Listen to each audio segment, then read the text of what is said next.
Ese wari uzi ko mu gihe wibereye mu mirimo yawe ya buri munsi hari ibyemezo bikomeye biba birimo gufatirwa mu muhezo?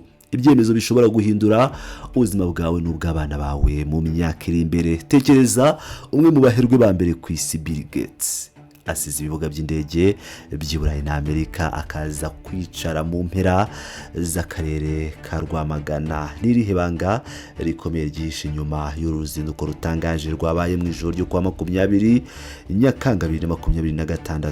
Niyihe mishinga y'ibanga yaganiriyeho na Perezida Paul Kagame ishobora guhindura isura y'akarere k'ibiyaga bigari by'iteka ryose?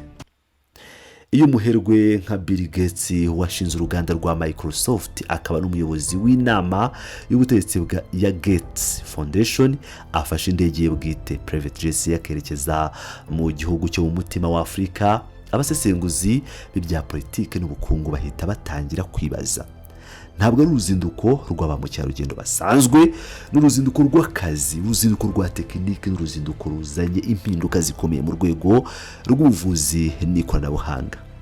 Muri ijoro ridasanzwe ryo kwa 20 Nyakanga 2026, Perezida wa Repubulika Paul Kagame yagiranye ibiganiro byimbitse na Bill Gates.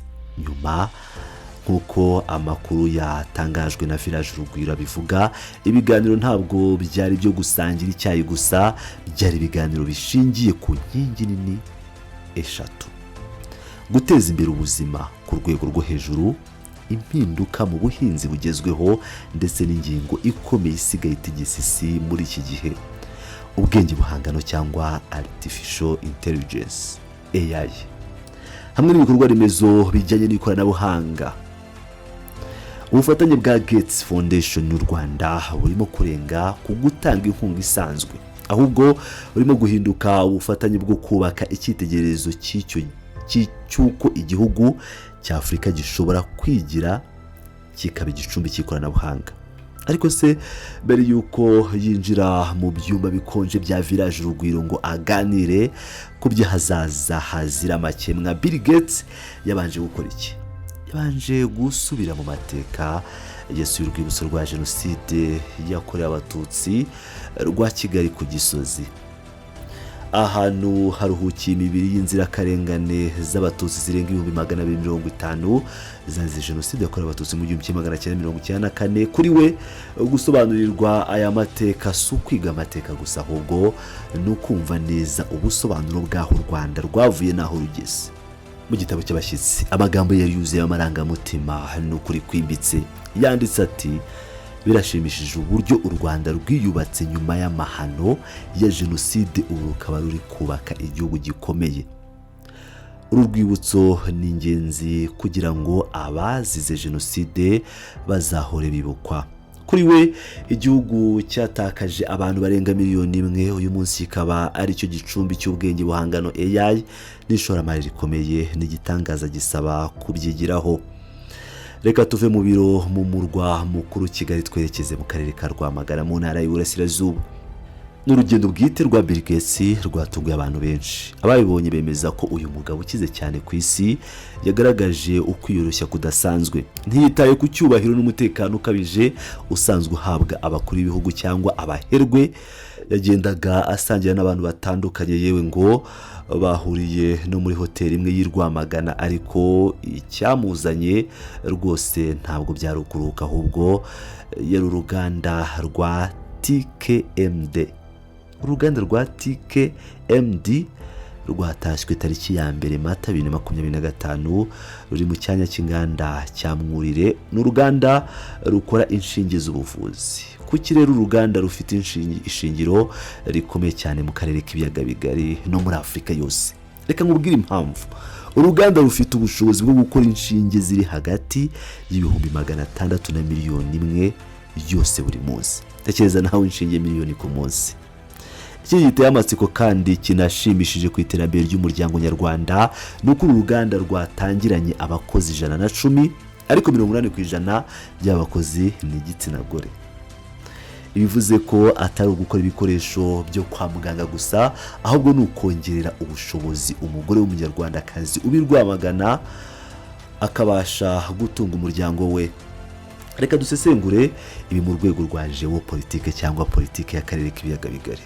kuva mu mwaka wa 2024 uruganda rwari rumaze gukora inshinge zirenga miliyoni 22 kandi inkuru nziza yatangajwe na CNBC Africa nuko urwego rw'umuryango w'abibumbye rwita ku buzima UNICEF rwahaye uruganda isoko ryo gukora izindi nshinge miliyoni 150. Ese zizajya zoherezwa mu bihugu bituranye birimo Burundi, Repubulika ya Demokarasi ya Kongo, bimanuke bigere muri Mozambique ndetse bizamuke bijye muri Ethiopia.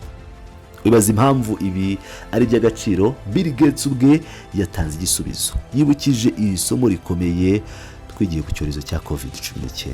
Icyo gihe Afrika yaratereranywe, ibihugu byacu byakomezaga kureba mu kirere bitegereje inkingo, inshinge n'imiti byakoreye Burayi na Amerika biza bitinze, bigashyira ubuzima bw'abanyafrika mu kaga gakomeye. Kubaka uruganda nka TKMD mu Rwanda bivuze ko igihe cyakoreshwaga ngo inshinge zigere muri Afrika y'Iburasirazuba ya hagati n'Amajyepfo kigiye kugabanukaho 90%.